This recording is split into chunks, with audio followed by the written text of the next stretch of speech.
So for this repair, I'm going to be working on the rear door.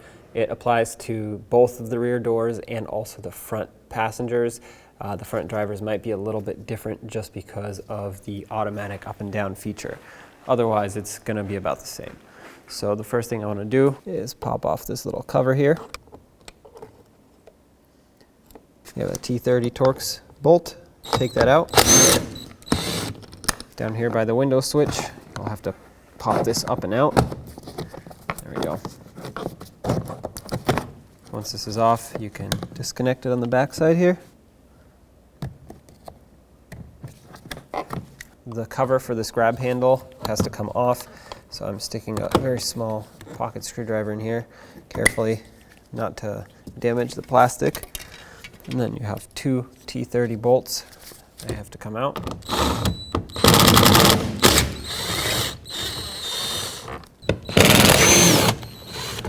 On the outside of the door here, you have two clips that need to be pressed in. And once you press the center in, you can pull the outer piece out. And now with a trim tool, I'm going to pop off all the clips that hold on this door panel. Find a place where the trim tool actually fits. I guess I'll start out here. There we go. All right. Once you get to this point, slide the door panel up and out. Don't go too far though, because the door handle is still connected. Slide the door handle in like that. Leave that hanging. Here's the door panel, set that aside. Remove the vapor barrier. It's just stuck on with some glue. So peel it back. Next, I want to bring my window up so that I can have access to the tabs that lock in the glass onto the regulator.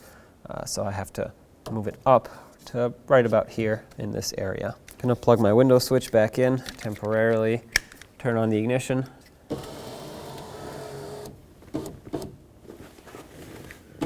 Okay, right about there. Disconnect it, turn off the key. Now what you're aiming for is right inside this little slot here. You'll see that there are almost like two circles in there. It's very hard to see. It's pretty difficult to see. You can see them right here. And what I'm going to do at this point is get a screwdriver and I'm going to punch out the center of those rings. Once the center is punched out, you can punch out the outside, and that's how you unlock the glass from the regulator. At this point, I can take my window, slide it up all the way.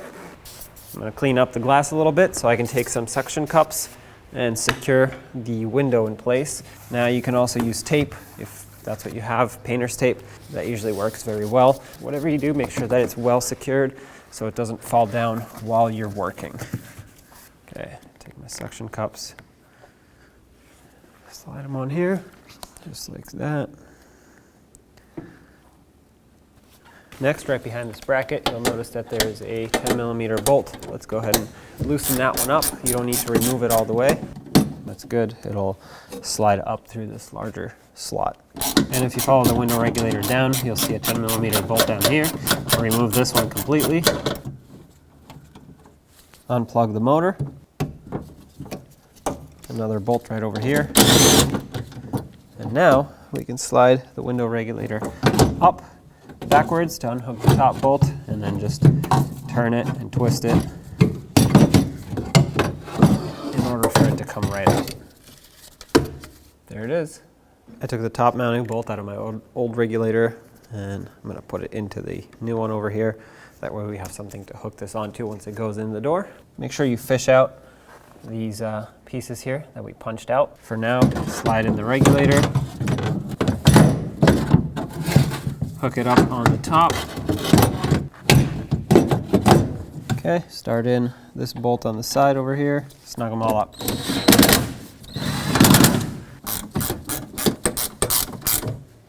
And there you have it. Plug in the window motor. Make sure it clicks. Now let's bring the motor up into position to line up with the window so we can actually insert those two little pins that lock the window into the regulator. Right about there is good. Bring the window down. sure it lines up with the regulator, which it does. I'm going to take my two pieces, and I'm actually just going to put the outer piece in first. I'm going to put this in from the back side. Might have to wiggle the window around a little bit just to get it completely lined up and situated. So there's one piece. I'm actually going to take the smaller piece, slide it in from out here.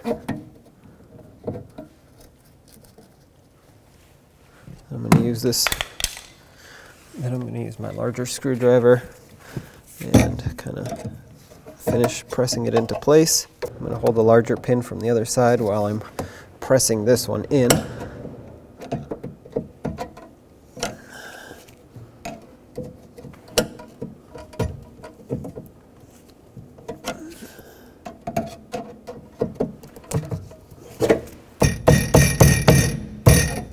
Okay.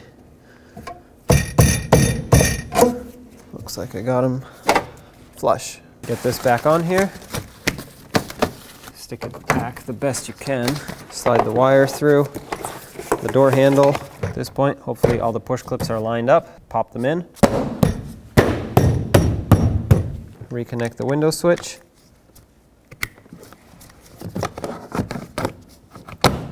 Put the two T30 bolts in.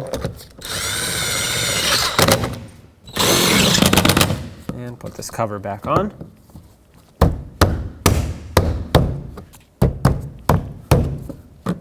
Get the door handle back in, resecure it, and put on the little cap that covers it. Mine broke off, but put yours back in. And don't forget about the two pins on the side of the door. To install them, you have to pull the center out first, and then make it flush to lock it. There we go, and there you have it.